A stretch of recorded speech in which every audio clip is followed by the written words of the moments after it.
good to be back in Wisconsin. Good afternoon, everyone. Good afternoon. Can we please give it up for Dr. Domeyer-Klensky for just all she has done and her incredible courage. I had the joy of spending some time with her backstage. You really are fantastic.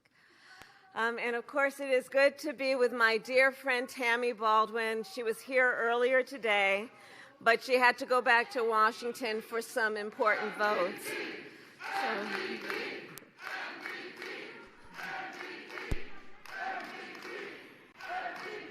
And on the subject of Tammy Baldwin, I want to just mention Tammy because she had to go back to Washington for some important votes. She was here earlier. But I will say, Wisconsin, that you have in her an extraordinary leader. I had the privilege of spending time with her when I was in the Senate. Tammy is always fighting for the people of Wisconsin. And so can we please applaud her for what she does? Thank you. And moving on, I want to say that, when we look at where we are as a country, we do need those elected leaders among the leaders who are here. For example, Congresswoman Gwen Moore is here, another member of Congress, and all of the state and local leaders who are here. I want to thank you all for the work that you do to uphold one of our nation's highest ideals, the ideal of freedom. Freedom, I believe, is fundamental to the promise of America. Freedom of speech, freedom of worship, freedom of assembly, the freedom to vote. In America, freedom is not to be given. It is not to be bestowed. It is ours by right. By right. And that includes the freedom to make decisions about one's own body, not the government telling you what to do. 51 years ago today, in the case of Roe v. Wade, the United States Supreme Court recognized the fundamental constitutional right to reproductive freedom. And for nearly half a century, Americans relied on the freedoms protected by Roe. However, 19 months ago, the highest court in our land, the Court of Thurgood and RBG, took a constitutional right from the people of America, from the women of America. And now, on the 51st anniversary of Roe, we speak of it in the past tense. In the last 19 months, in states across our nation, extremists have proposed and passed laws that criminalize doctors and punish women. Laws that threaten doctors and nurses with prison time, even for life, simply for providing health care. Laws that in some states make no exception even for rape and incest. Now, many of you know I started my career as a prosecutor, specializing in crimes against women and children. What you may not know is one of the reasons why.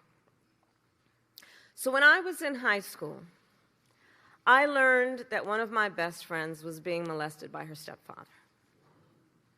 And so I said to her, "You got to come stay with us." I called my mother, and my mother said, "Of course she should." And she did. So the idea that someone who survives a crime that is violence to their body, a violation to their body, and then would not have the authority to decide what happens to their body next, that's immoral.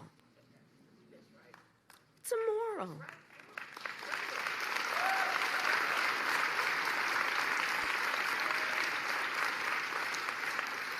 And let us all agree, one does not have to abandon their faith or deeply held beliefs to agree the government should not be telling her what to do with her body.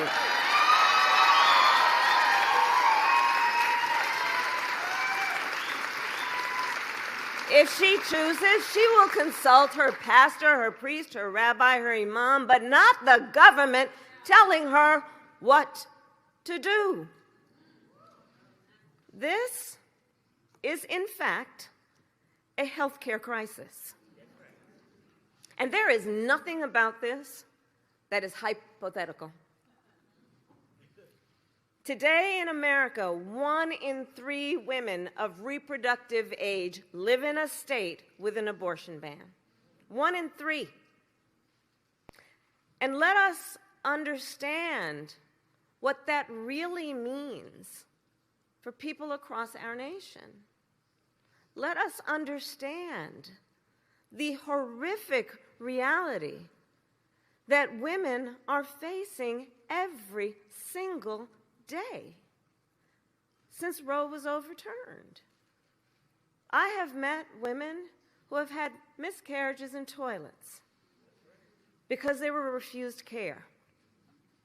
I met a woman who went to the emergency room during a miscarriage and was turned away because the doctors were afraid they'd be thrown in jail for giving care. And it was only when she developed sepsis that they gave her the care she needed. We know that the majority of women who have abortions are mothers. If they live in a state with an abortion ban and they need to travel to receive care, God help her if she does not have paid leave or affordable child care. God help them if they don't have the savings to buy a bus, a train, or a plane ticket, or to book a hotel room. And while these extremists say they are motivated by the health and well-being of women and children, in reality, they ignore the crisis of maternal mortality. The top 10 states with the highest rates of maternal mortality all have abortion bans. The hypocrisy abounds. And let us be clear about what they're up to. These extremists want to roll back the clock to a time before women were treated as full citizens. Wisconsin to the 1800s. Just look at what happened here in this beautiful state of Wisconsin. After Roe was dismantled, extremists evoked a law from 1849 to stop abortion in this state. 1849, before women could vote, before women could hold elected office, before many women could even own property, in a state whose motto is forward. These extremists are trying to take us backward. Well, we're not having that. We're not having that.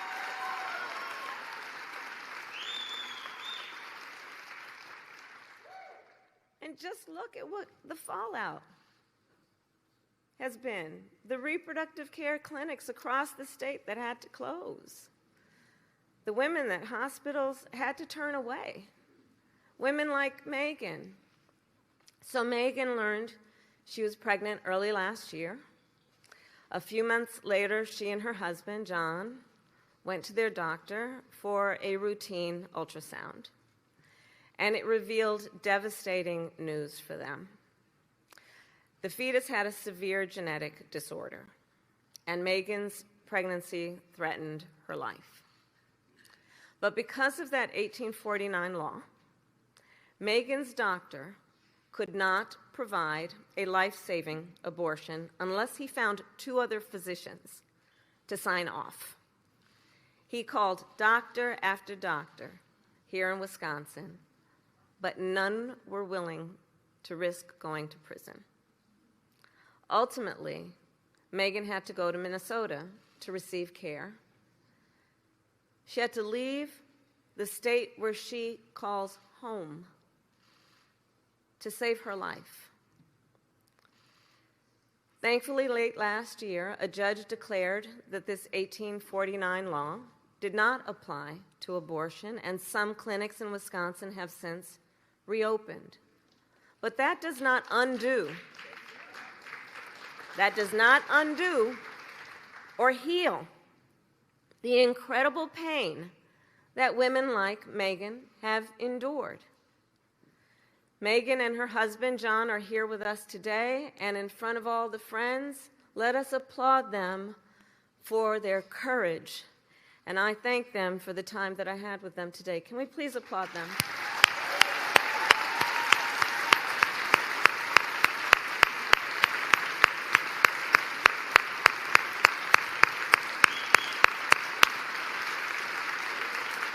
And I mention them because I think it's very important to understand the courage it takes to share those kinds of stories.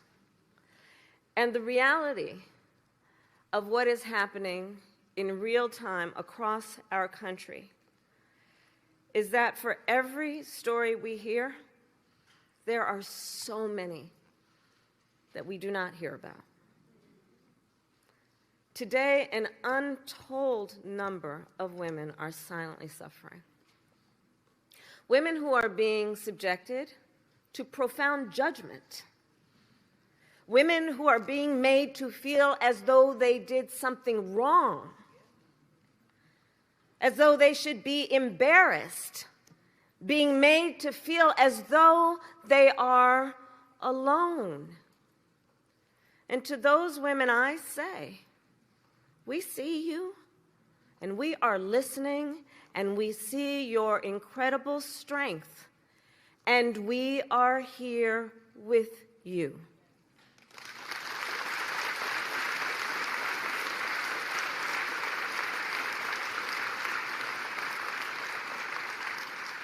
And so as we face this crisis, as we are clear-eyed about the harm, let us also understand who is responsible. Shall we? The former president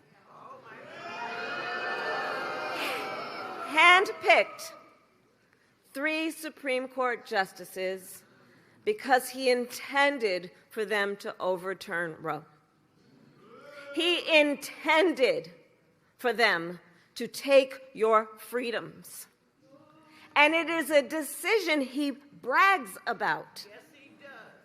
A couple weeks ago, he said that for years, quote, they were trying to get Roe v. Wade terminated, but he said, quote, I did it, and I'm proud to have done it. And the women should be prosecuted. Proud? Proud? Proud that women across our nation are suffering? Proud that women have been robbed of a fundamental freedom? Yep. Proud that doctors could be thrown in prison for caring for their patients? That young women today have fewer rights than their mothers and grandmothers? How dare he?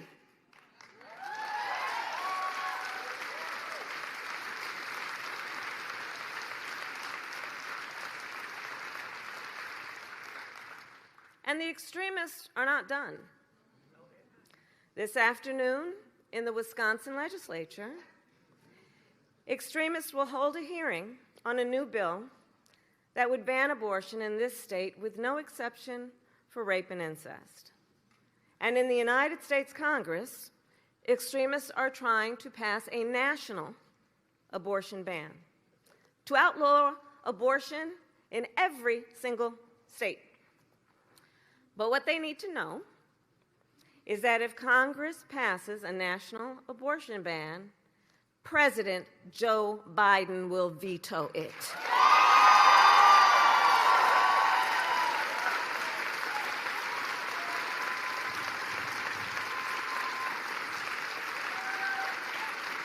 Yes, he will. Because here's the deal about all of us. We trust women. We trust women to make decisions about their own bodies.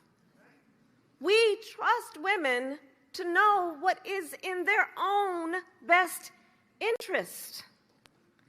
And women trust us to fight, to protect their most fundamental freedoms.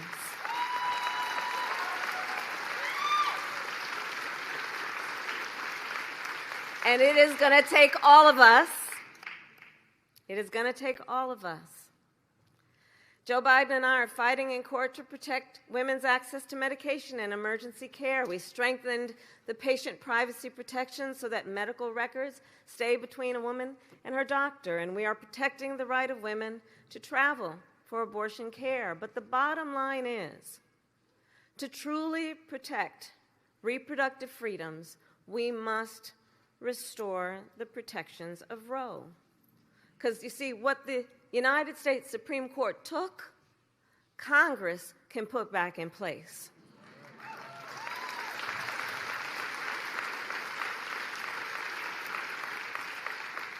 So we need a majority of leaders in Congress who simply agree, here's the thing, simply agree that the government should not be making those personal decisions for folks. And when Congress passes a law that puts back the protections of Roe, Joe Biden will sign it.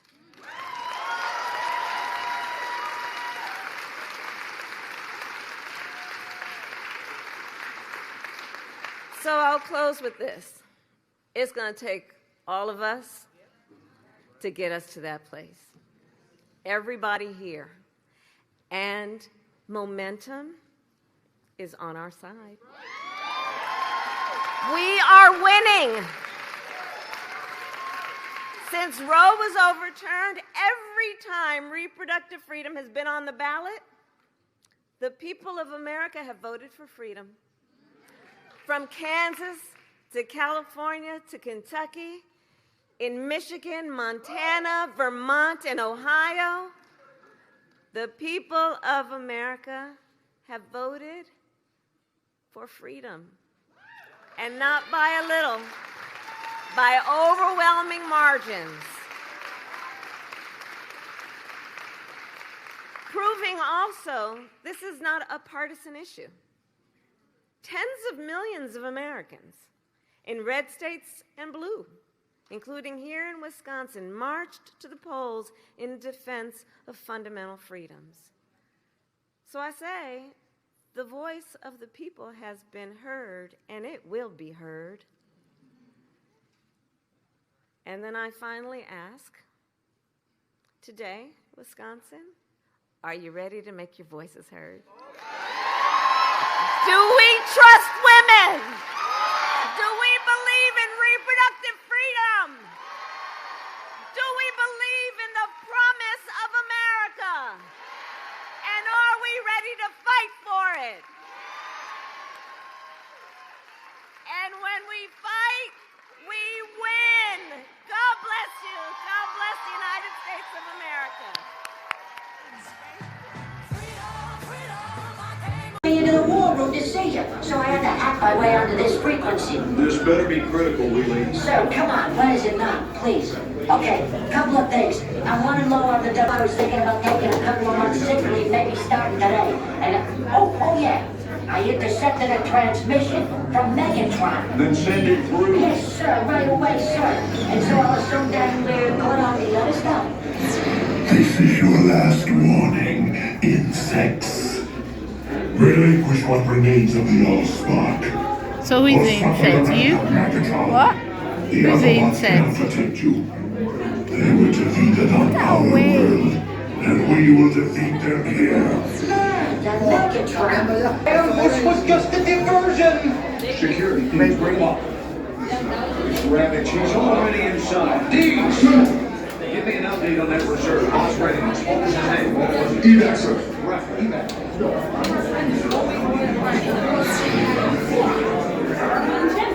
She's right in front.